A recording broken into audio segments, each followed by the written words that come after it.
yokluk çekmenin zamanı değil. Beylere el açıp boyun bükmenin zamanı değil. 100 yıl geldi geçti çoktan, haberin yok senin hakta. Hayata öyle uzakta, bakmanın zamanı değil. Hayata öyle uzaktan, bakmanın zamanı değil dost.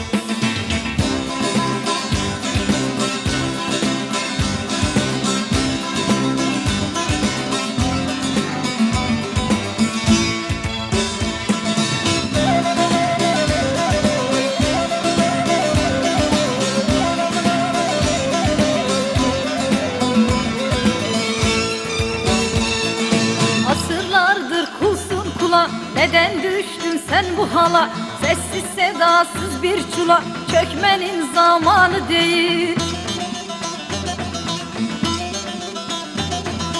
Toprak kokan güzel taşın, aç gözünü biraz düşün. Çile çekip gizli yaşın, dökmenin zamanı değil dost. Çile çekip gizli yaşın, dökmenin zamanı değil dost.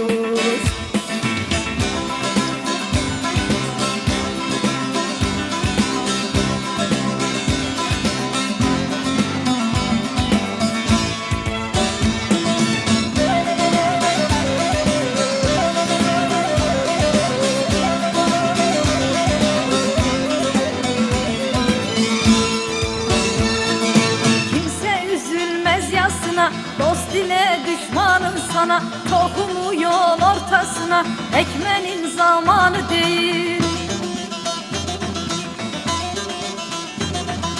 Ezeli gelenek deyip, ömrümü kemirip yiyip, körce takıp boynuna ip, sıkmanın zamanı değil dost. Körce takıp boynuna ip, sıkmanın zamanı değil dost.